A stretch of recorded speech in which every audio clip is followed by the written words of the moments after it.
Today is a very different kind of topic that is running in my head.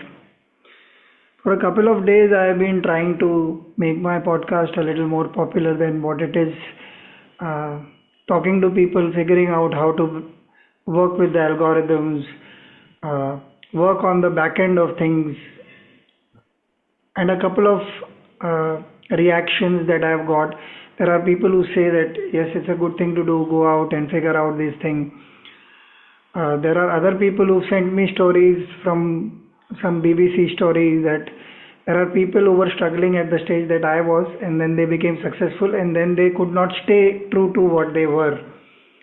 And as a seeker, the constant uh, upheaval that one deals with, obviously, knowingly, one walks down paths which are full of vulnerability and trying to figure out what it is.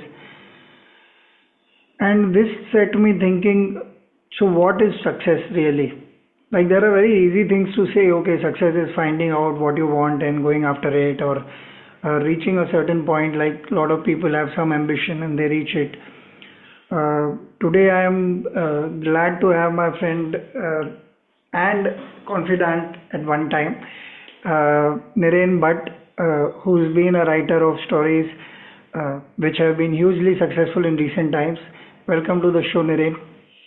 Thank you for having me again. Yes. Uh, so I had a very interesting question while I was setting up the laptop, which is mostly what I do. Okay, what do I want to ask?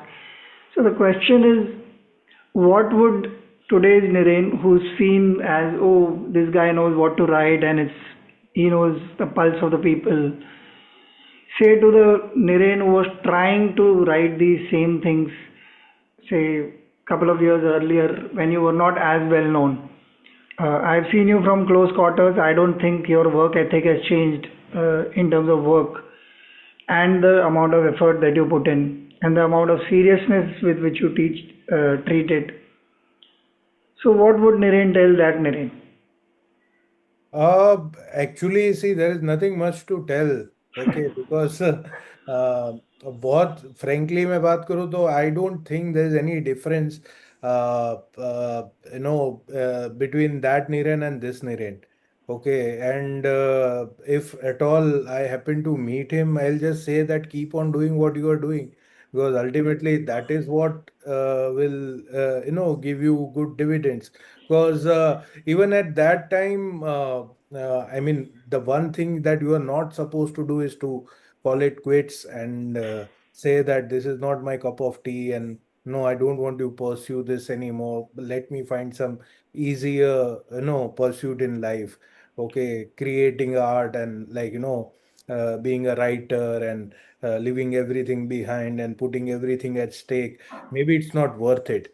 Okay, but I mean, sometimes when things don't work out and projects close down, or some story someone didn't like, or something on which we have worked for like 6 months, 1 year, somehow doesn't connect with people, or it doesn't see the light of the day, or for no on such incidents, sometimes there were feelings for a few days that am I going in the right direction, or is it all worth it, or this pursuit, this heartburn? Because I've always been telling this, that the journey uh, of being a writer is enjoyable. At the same time, it's very you know it Heartbreaking. involves a lot of heartburns. Okay, it involves a lot of heartaches, and it involves a lot of heartbreaks. Okay, and I have seen people suffering a lot. A lot of writers go through mental health issues. They go through depressions. Some people get into substance abuse. Some people become overtly spiritual. Some people leave everything and walk away. Some people have issues in their personal lives. Their relationships break down. Their marriages break down. Uh, so all sorts of things I've seen with many of my writer friends who are in this pursuit. But I mean, yeah, it involves all those things, but I would not discourage the younger me if I happen to meet him. And I would just tell him that whatever you are doing, keep on doing, and someday it Hmm. will, reap you good rewards. Hmm. So one of the interesting things that comes to me when you were answering in detail on what the mind space was or has been among fellow writers that you've known, does this still happen at times? Because we from a distance may have this whole idea of a complete package. Okay, this person is a success, so he may not have problems with his craft or his art or his emotions about the craft itself.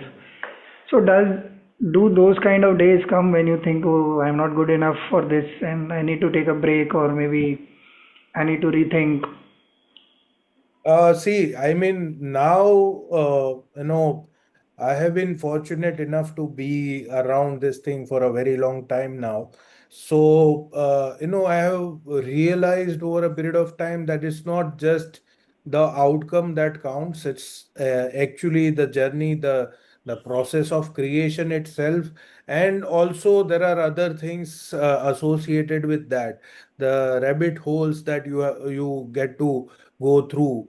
Okay, so I'll give you an example of my film Bedia. So for Bedia, I went to Arunachal Pradesh and I saw a completely different world, a completely different facet of nature, subtropical rainforests, a different kind of flora and fauna, different kind of people, their beliefs, their dreams, their world, how they live, what their aspirations are, what their history is. Similar experiences happened when I was writing a film called Punjab 95. I got to learn a lot about Punjab because I was a Gujarati and I never had any exposure to that side of the culture of Punjab and the history of Punjab and the recent history of Punjab and the all the issues surrounding those histories, and then I get an opportunity to put them in words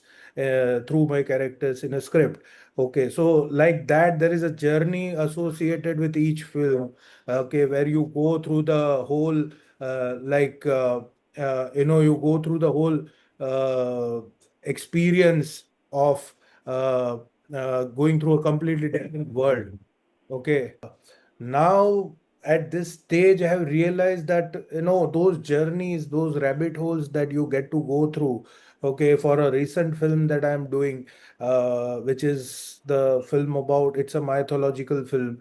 It's about sixth incarnation of Vishnu, which is Bhagwan Parshuram. Okay, and now the crux of Vedanta philosophy, okay, is in a scripture called Tripura Rahasya. Okay, and Tripura Rahasya is the dialogue between Parshuram and Dattatreya. Okay, so you get a lot of stuff like that on your journey, and once you go deep into it, you discover a lot of things. Like, this is pure metaphysics that, if you are interested, you can go through it and understand a lot about a lot of things in life about yourself. So it's not only films or the stories or the box office or the success associated with it. Now you understand that the real joy is to enter those worlds and exploring those worlds, and then finally coming out of it and then entering a different world. So now that is a very fruitful experience for me, and I enjoy that a lot. Okay. So my question is in between the two experiences, Hmm. because I understand that the research part of it, or the living part of it, or the connecting part of it, in all senses, as far as the story is concerned, or even if the story is not concerned, if there is something that you're just exploring for figuring out a little about life, if I were to just put it plainly, from there to bringing it to a place where it has to be surely commercial. Now Hmm. that you are a success, there is always this thing that, Niren knows what has to be done with it. But well, Niren doesn't know. Niren has just been collecting and having a mental picnic, if I were to call it that. Yeah. And now that the mental picnic is over, you have a lot of material, and you haven't started. So the drama is always about the blank page or the blank canvas, like a lot of artists call it.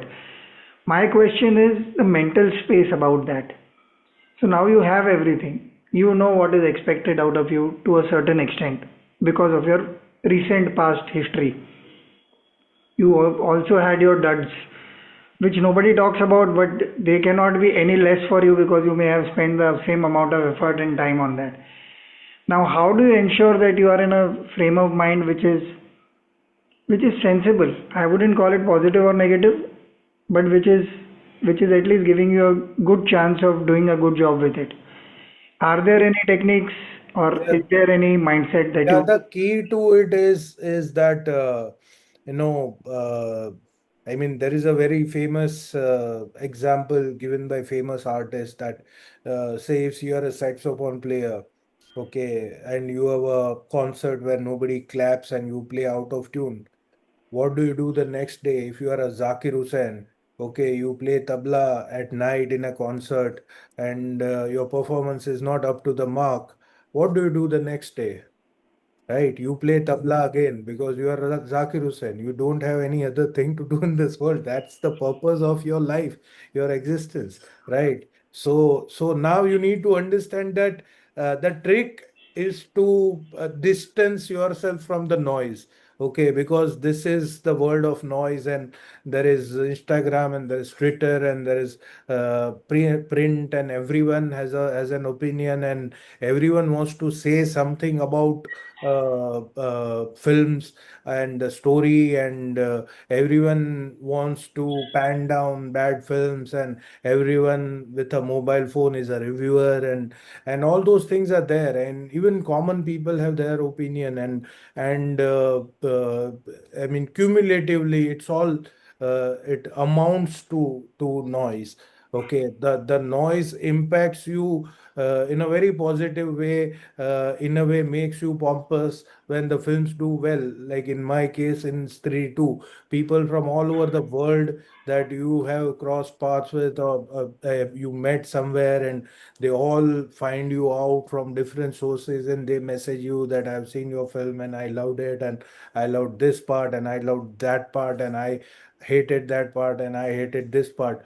And there are thousands of messages like that. Okay, even people who don't know you start talking about you. There are reels about you, and there are like internet articles about you. YouTubers, digging you out and telling stuff about you. So all those things will also happen negatively if I mean it has happened with me where people have panned my film and they were duds. So I mean, going through both kind of experiences give you a kind of a perspective that you need to learn to distance yourself from the noise, the external noise, and you need to learn to understand the crux of it all, that why you are doing it and what exactly is your purpose of doing it, because ultimately it boils down to the act of creation and the joy that you derive out of it. Okay, so you need to understand that that's the crux of it, the fulfillment part of it.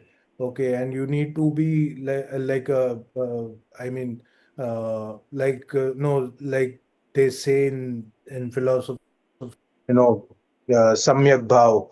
Okay, so you need to have that kind of an attitude towards it. Uh, One of the interesting parts that I want to ask you about, with the field that you are in, there is a lot of glamour involved. That may not be true of writers from other fields, or uh, there are characters which are flamboyant in almost all fields, but I'm not talking about their particular characteristic. I'm saying your field itself is, anybody associated with films is seen, looked up to, as if you're meeting Mr. Bachchan every day and Shah Rukh Khan is calling you for dinner and those kind of things. There are a lot of assumptions that happen. And these I'm saying the lesser ones. But The underlying mental state is that, oh, these guys have it good all the time. Mm. Now, whatever little experience I have had with both advertising and films, I have realized that some part of it is true also. It's not absolutely wrong. There is a lot of glamour involved, and there are parties and there are things that happen. That kind of noise, when you are doing very well, is very difficult to keep your samyak bhav or balance, as you have brought up. Because in a bad time, it's very good to be spiritual and everything and looking Yeah. up to God and destiny and all kinds of things. But when you're doing very well, when so many people are out telling you that you cracked the big thing and the next one you are going to do is going to get bigger than this, and they know you and you've always been talented, and they find characteristics in you that even you didn't know that you had. I'm sure a lot of that must have happened around you. And yet, I know a couple of your friends have had a good amount of success, but have had mental problems at times, or problems with success at times, problems with dealing with other parts of glamour at times, in terms of people who are more glamorous than them and who belong to film families, and working with them, and the humility that it requires to keep everybody and everything in check while still having a vision where you are writing, directing, or doing a creative job. Now, this kind of noise which you have to work with on a daily basis, I'm saying it's not one philosophical thing, oh, you sat in your room and you've cracked the idea. That is one part of it, that is the easier part, if I understand correctly from my little experience. Now, the point is, now that you're armed with the story and you're sitting among people who expect you to say things and do things, how does it come to a balance? What is it that allows you to keep saying your truth, if I were to use a phrase, your truth See, about your version? I'll tell you very frankly. Very because in early parts of my career, I used to write this very famous TV show, and I had the exposure of the to be with biggest stars of the country. And slowly I learned that earlier in my earlier part of my career that. Yeah, the key word is the empathy. Okay, you need to understand that they are human beings. Okay, and what they are doing has they have their fair share of pain. They have their fair share of challenges. Okay, two good meals that you and me have, they are not able to have it because they are constantly under that scrutiny of looking perfect all the time. Okay, being a certain size, having a certain type of body, wearing certain type of clothes. They have their own mental health issues. They have their own relationship issues, and a lot of things are bothering them also. So what at a human level, what they are, okay, and you try to look at them as human beings, okay, not as some superstar or some super successful director or a producer or whoever they are. But you try to look at them as humans. You try to connect them at the very core of their personality. Okay, and that's where you can have a conversation with them. Okay, and they also open up because not many people have those kind of conversations with them. Okay, and of course the work part always happens alongside that, and whatever you are supposed to do, like if you are supposed to narrate or you are there on sets when the film is getting shot or whatever it is, that is anyways happening. But if you try to connect with them, understanding them more as human beings and connect with them as at a human level, it makes things easier, I think. And it makes things easier, and you can also look beyond the glamour part of it, because see, glamour is only for the outside world. You know how that glamour is decked up and prepared, and how they are being prepared by 15 other people to look that glamorous. Okay, so you try to see the human being who is going through that, and you try to connect with that human being. Is it a very hypersensitive issue with them? Have you had experiences in your initial part where you presumed wrong? Did anything like that ever happen at all?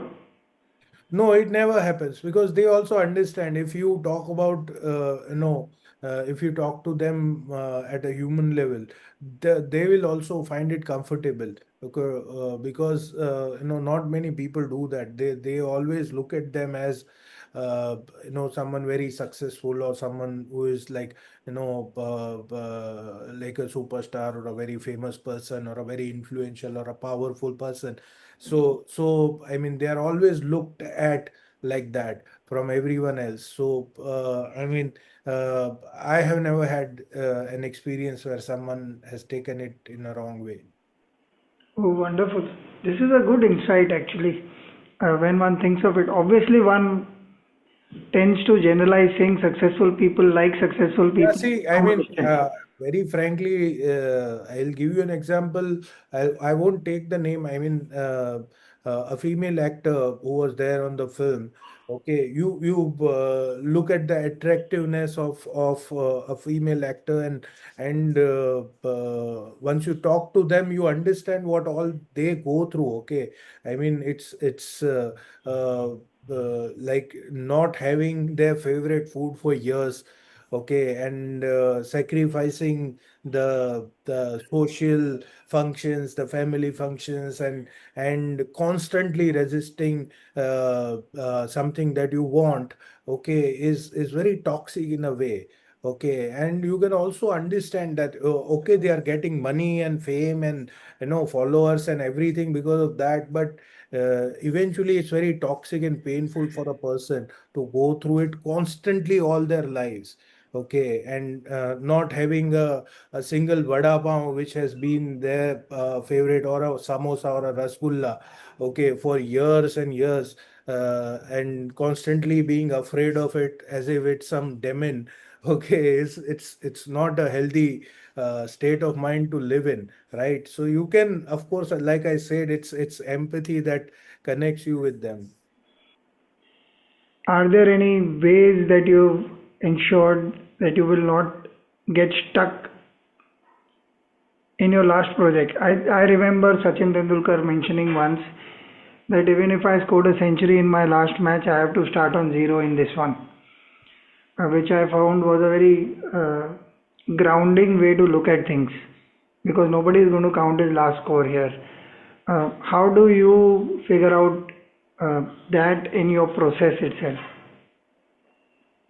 See, how do I figure out is that when I start writing the next thing, I try to follow the same process.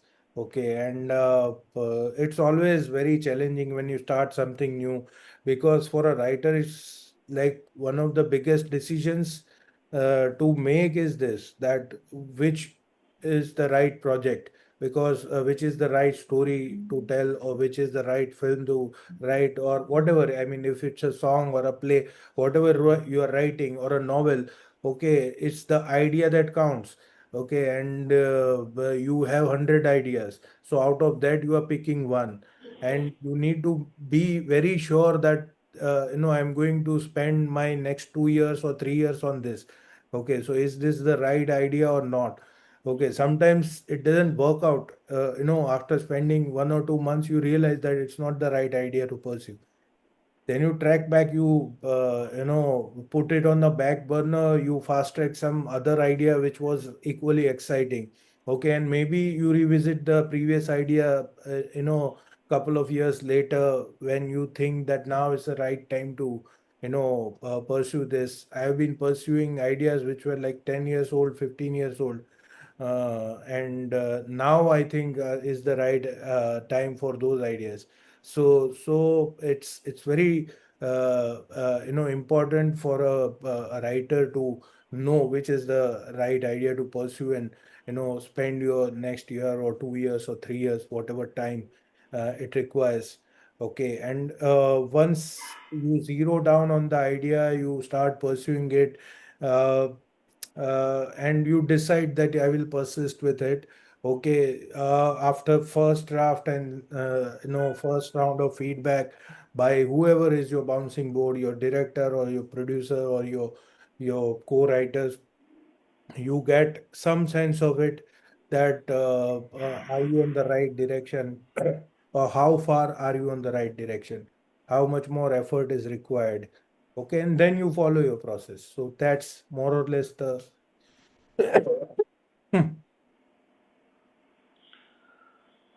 Um, Another thing that came to me was that it's a very lonesome process to live with an imaginary sense of reality for such a long time. yeah. How do you ground yourself?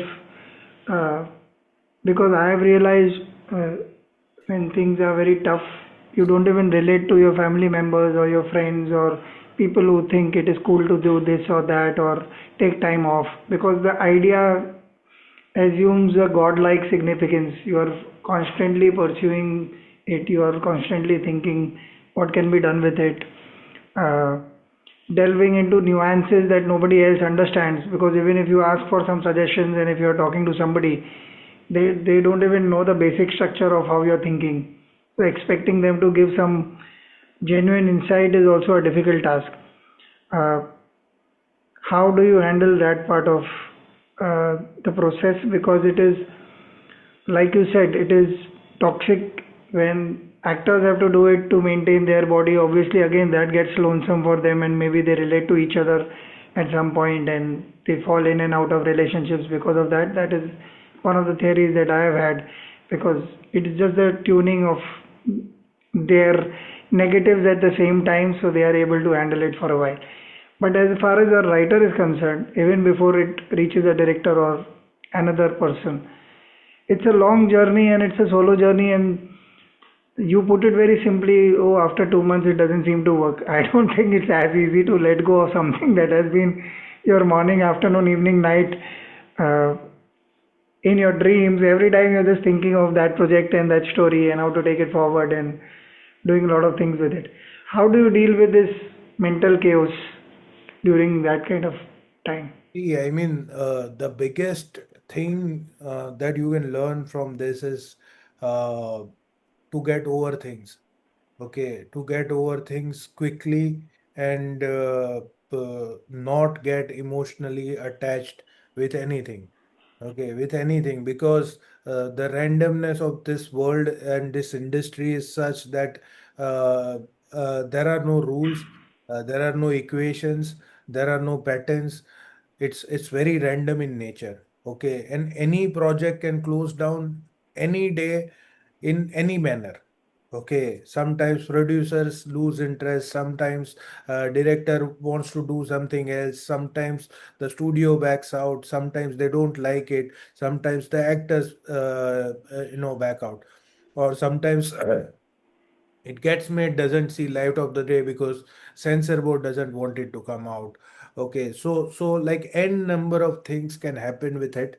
Okay, and I mean, Murphy's law always applies to all these things, and it has happened with me in each and every uh, shape and form out there. Okay, so my projects have been they have been shelved, they have been closed down, they got made, they never see light of the never saw light of the day.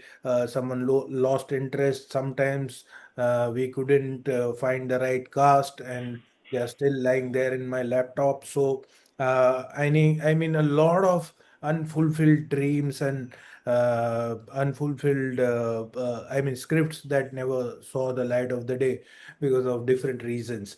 Okay, they are there now. If you take it to your heart, you won't be able to do anything else. Okay, you will be broken in pieces, and like I told you that, Yeah. about my other friends. Now, see, I don't blame them because sometimes you don't have any other option. Okay, and that's the only thing you are hanging on to. Okay, so what I try to do is I try to run two or three things simultaneously. One is like, in its like full prime, and other two or three things which are in the nascent stages.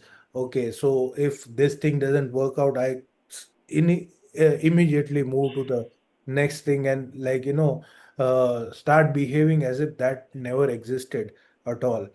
Okay, and if someday some things work out and it sees the light of the day, good. Okay, but in my mind, I have already moved to the other things, or other thing which is more exciting to me. Okay, and that's how it works. I mean, if you get married to any of your stories, it will eventually lead to heartbreaks and heartaches. Hmm. How much does luck play a part in your your understanding, your experience so far? So it plays a huge part. No, it's almost a miracle to have a good, successful film. Okay, it's almost a miracle. But because I told you, Murphy's law applies to everything in filmmaking, and anything can go wrong at any place in time. Okay, and it goes wrong. Okay, many times it goes wrong, and still to have a film ready and get a release and to get a successful film, it's almost like a miracle. Okay, so I mean, you need to understand that there are many things that can go wrong, and if they are getting right, okay, so that is because of the luck. Okay, and luck plays a very huge role in this whole thing, because those are things which are not in your control. No, there are films which released. I mean, our friend's film which released on the next day of uh, uh, no uh, 26/11. Okay. There are films which released next day of demonetization. Okay, there are films which released on the days of international conflicts, and now you can't do anything. Okay, and your film bombs, and it doesn't make any money because of some macro political, geopolitical tension or whatever. Okay, or some government policy or whatever. So I mean, there are things like that which keep on happening, and I mean, you can't help it. So obviously, luck plays a very big factor in the entire thing. Okay, I mean, right from the word go, getting to make a film with the right kind of people in itself is a huge luck. Okay, I mean, they are also lucky to have you. You are also lucky to have them, because somewhere your bandwidths, match, and the energies are creating some sort of synergy, right? So that itself is a factor of luck. And like I mentioned, there are a lot of other things which are completely dependent on luck, and that's why you see starts with a puja, and we all become very religious, and they go to Siddhivinayak, and no, do, because you need divine intervention here. I mean, it's a major factor is luck and destiny. Wonderful. Uh, I guess I have run out of questions. It's been a wonderful look behind the curtain kind of thing, because a lot of it is seen as oh success, and then I any which way see life like that. We seem to have theories which are like, okay, this is the theory and this is how it works. No, but And success, see, what I have seen in my limited experience is that success itself is a very dangerous thing. Okay, because I have seen people suffering more from success and less from failures. Okay, because it's a very difficult creature to manage once you have it by your side. Okay, it can completely change you. It can completely change your beliefs. If it can completely change the world that you are living in, it can completely change the way you look at the world, your relationships, everything it can change. Okay, so it's a very difficult thing to digest, and like a different monkey to tame. So, uh, more dangerous than failure. yeah, those are indeed wise words to end the podcast with. Wonderful time I've had in the last 45 minutes, 1 hour, whatever we've been speaking. Thank you, Naren, for the time. Thank you so much. I shall see you soon. Always a pleasure. I'll see you.